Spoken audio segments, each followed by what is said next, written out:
Yes, yes, yes. You ready to rock, man? Man, I stay ready so I don't have to get ready. That's it. That's it. You know what I mean? Awesome. This is a really cool moment here in the Ashley Home Store studio with Q102 and iHeartRadio. It's not every day that a piece of Mount Rushmore dislodges itself from the mountain and comes walking into your studio.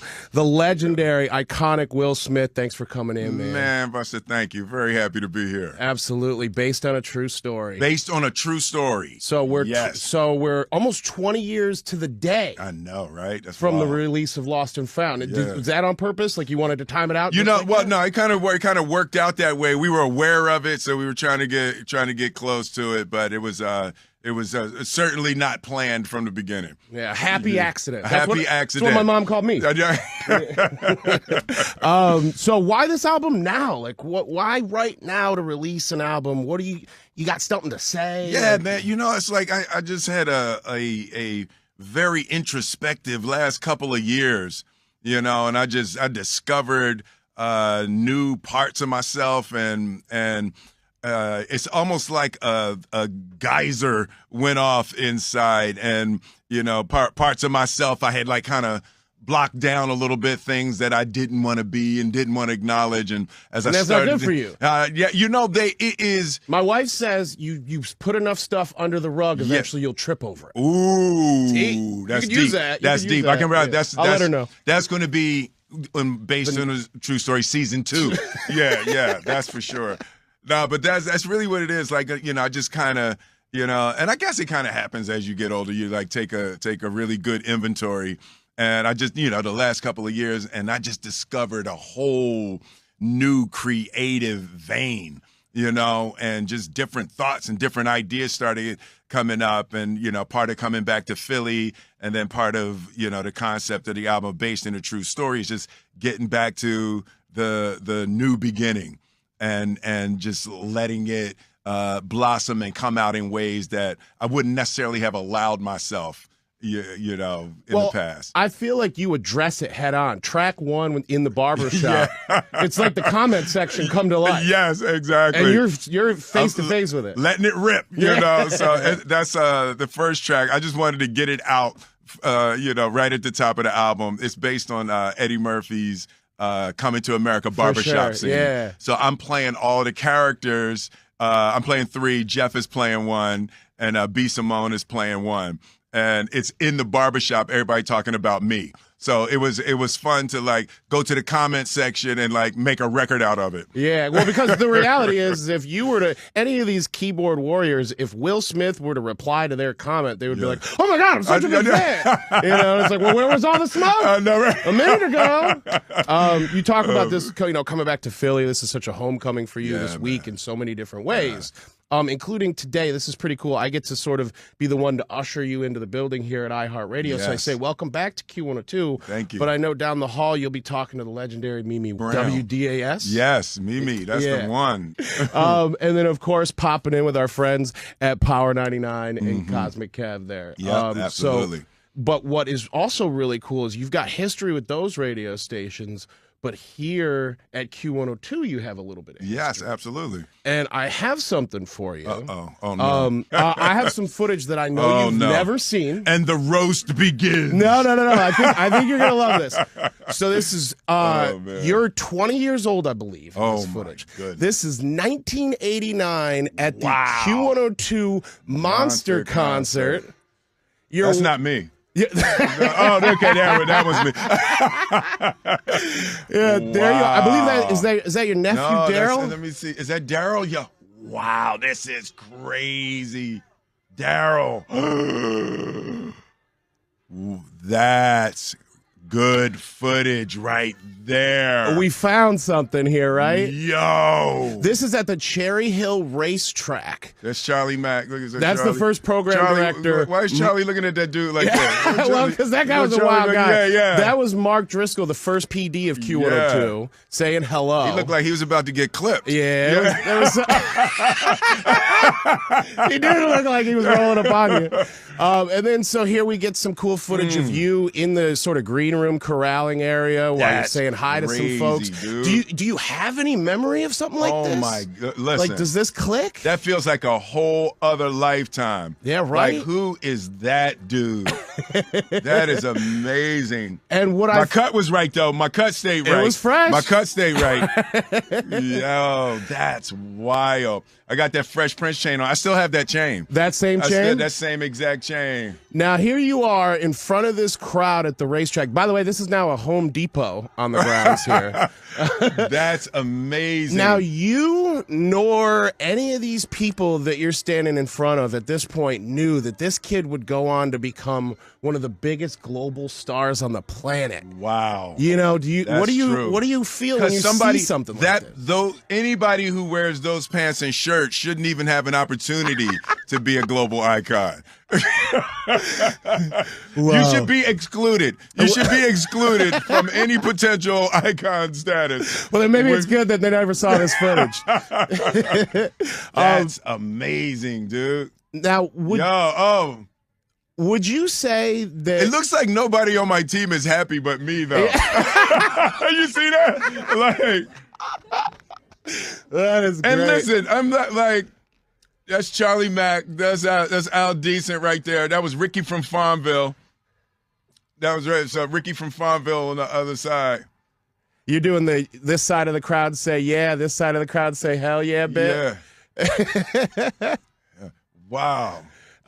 So that's amazing, dude. Now in this moment, you obviously went to superstardom pretty shortly after this.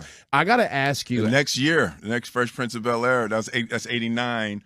We won the first Grammy in 89, and Fresh Prince of Bel-Air was September 1990, I believe. So would you say that it happened very fast for you? You know, it's funny. It didn't feel fast, but I guess if you look at, other careers, for that, it didn't feel fast for me. It felt like, so this is 1989.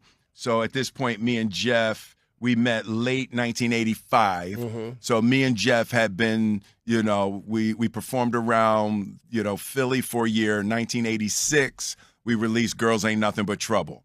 So that was, you were saying it with Mimi. So Mimi was one of the first people. Mimi and Lady B were like the first people to play. To get it out there. To play Girls Ain't Nothing But Trouble. So that was 86.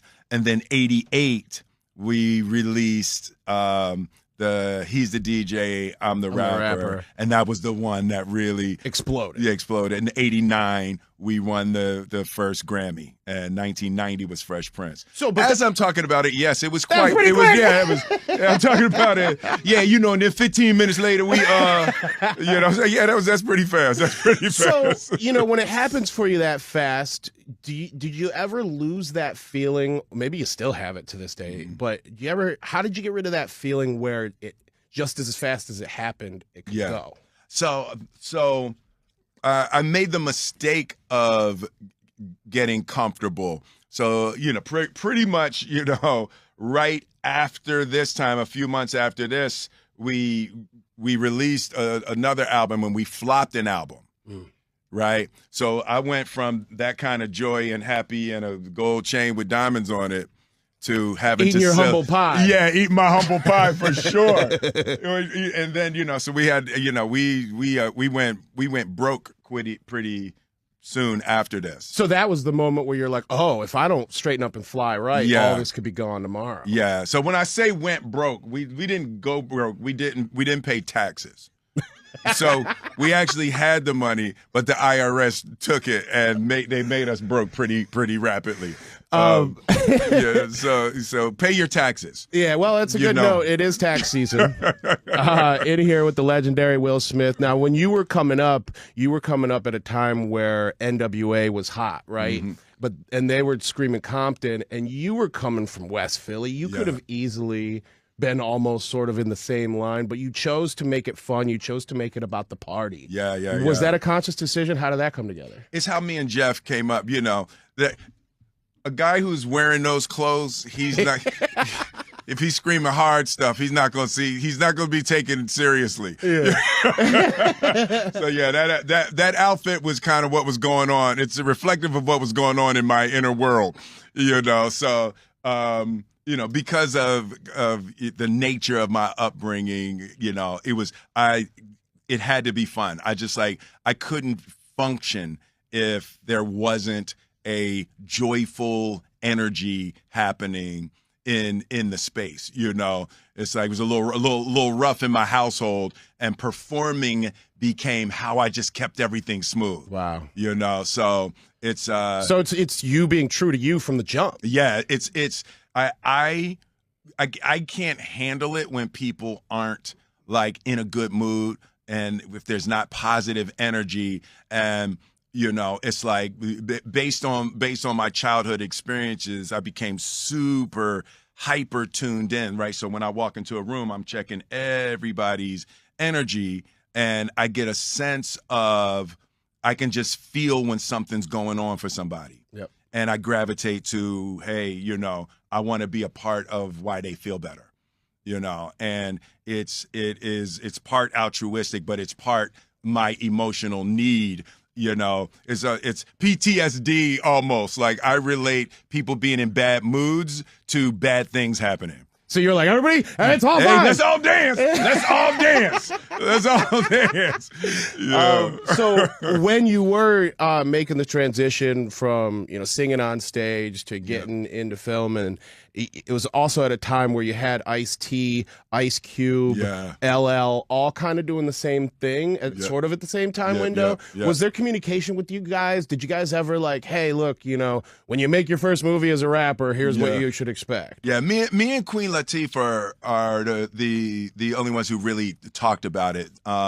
Me and Queen Latifah have been friends for a while, and we strategized and really talked. Her first acting job was on The Fresh Prince of Bel-Air. And she was like, I like this. So, we really strategized a big thing about our rap names versus our real names in acting and things like that. And what does it do in people's minds if your rap name is your name as an actor. So we debated that, and like how to roll it out. Right? So people take you seriously as an actor versus a rapper that's trying to act. And at that time, The Rock ever talked to you? I feel like The Rock should have talked to you. I'm here if he wants to talk. But shoot, I needed advice from him. When him and Kevin, how they started social media, like they made the movie star thing brand new. So I was trying to catch up to what they were doing. Well, I think that's something I wanted to talk to you about too. We're digging up nostalgia, and this is a lot of fun. But you're somebody that finds it such a priority to be on the cutting edge of things like social media. How did that come together and become such a high priority for you? To me, it's like you get shocked when things change if you're not paying attention. Yeah. You can look up and be 2 years behind. Yeah. So for me, it's really important to creatively stay in the mix of just what's happening. The 20-somethings are always the ones that are making. They're on it. Yeah, they're making the new thing, and they will show where things are going. And so to me, the blend of, I guess, my kind of global storytelling expertise with that new energy and that finger on the pulse of what's happening, that marriage for me has been really fruitful. And it's something that I will continue as long as, my knees will hold up. Well, you got to see this moment with Doechii as like sort of great example. Perfect example. Yeah. Perfect example. It's like I've been, watching Doechii for a while, and then when the trend happened, she reached out, and I have a social media team, so they were hip to what was happening, but to be able to capitalize something, it was like the trend came out, Doechii makes contact, and so in 3 days, and she's out of the country, and then we have to get in, and okay, so where's Tatiana, and like trying to, it's a whole new way to make music and to interact with people, and it's completely foreign to what that guy in that video had to do to be successful. So for me, it's fun. Beginner's mind is super critical. Like I don't bring the any past success into my new endeavors. Fully humble down. You're saying I'm coming to this starting. I'm brand new, line. starting from scratch. Just talk to me like I'm a 5-year-old and get me educated. And I want to go all the way back to the basics. It is not beneath me to start at the beginning. I think that's how you really win, when you go all the way back to, okay, so how are the 16-year-olds, developing these things in their bedroom, these ideas, and sure. I want to live my creative experience as close to that beginning energy as possible. You're somebody who I think the world has sort of seeked out for advice at one time or another in their life. I'm going to be a first-time parent in August. Wow. My first baby. Well, my wife's having the baby. I'm yeah. I mean, you're going to be here. Yeah. Right. But first year parenting advice. Man. Like when that baby comes out, what do I do? Do I wash it? Just stay out the way, man. Yeah. And just don't have an opinion on nothing. Just do what you're told. That makes sense. No, the big thing, man, the big thing for me that I learned that was different from how I was brought up is your kids are not yours. They are their own thing already. It is not your job to make them what you think they should be. It is your job to be a gardener. You're not going to try to make a rose into an oak tree, right? It's like it is your job to nourish, and you can have 2 kids in the same house do the exact same thing, and for one of them, it was exactly what they needed, and for the other one, you break something, right? So to me, one of the most critical things is pay attention. Let them tell you what they need, and the dictation of how and what you think someone should be can really break their spirit if they're not that. If they think they have to be something different than they are to get your love. You've created a measurement that doesn't necessarily need to exist. Doesn't apply to them, Wow. Yeah, not only are you good at giving advice, I'd love to know, what's the best advice Will Smith has ever received, and who did it come from? Man, I have been blessed to there's always been a philosophical giant standing near me. My grandmother, my father, my mother, when I, came to L.A., Quincy Jones, the whole cast of Fresh Prince of Bel-Air, the adult cast of Fresh Prince of Bel-Air are really, brilliant teachers, so I have been blessed to always have somebody to give me a good piece of advice in a super critical moment. And I think that we have to have elders, just like you have to have an elder that you can reach out to. And at this point in my career, and even with the music and what I'm doing and what I'm transitioning to, I want to be a valuable elder as I get older. So I'm cultivating myself and I'm learning things with my experiences to be able to be a knowledge tree, knowledgeable elder. Yes, absolutely. You mentioned yesterday, by the way, great job with the induction of Will Smith Way. Yes. Yesterday, when you were talking about how your mom was very strict on your grammar growing up. Yeah. And I thought your mom would really get a kick out of this. In 7th grade, one of the assignments that they gave our class, and it was at the time where Big Willie Style was going off. So they had us all, as a class, listen to Miami, and we had to write out bar for bar every lyric of it, and then flip the lyrics into proper grammar. That was the English task. So, you know. That's hilarious.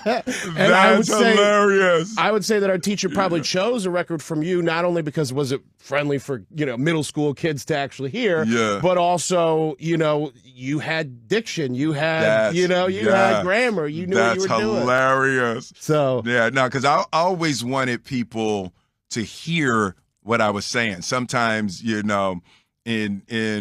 in rap records, it's like you can't make out what people are saying. And for me, it's really critical. I've always wanted to be a lyricist. I want you to hear what I'm saying, and I want you to enjoy what I'm actually saying. So the diction of it has always been really important to me. Wow. And you can hear it now with Based on a True Story. It's like you never left. It was really cool to hear new Will Smith rap music. Yeah, so really exciting for this to roll out. Thank you so much. I know you got plenty to do here in the building. We appreciate you popping into Q102, and thanks for your time, man. And man, best to you and your wife and your new family. Congrats. I'll let her know that you said nothing's mine, and I got to run everything through her. Man, listen, you had some great advice that I got about having a new baby is from Keenan Ivory Wayans. He said for 1 year, he had 5 kids, you know, and he said the thing he learned, he said for 1 year, you don't have an opinion, you don't get a vote. And he said 365 days after the baby is born, you can say to your wife, okay, I'm Buster now. I was like, I'm not Jerk. I'm not. None of those names anymore. Now I'm going to be Buster again after a year. Will Smith, you're an icon. Thank you so much for the time, man. Appreciate you, brother.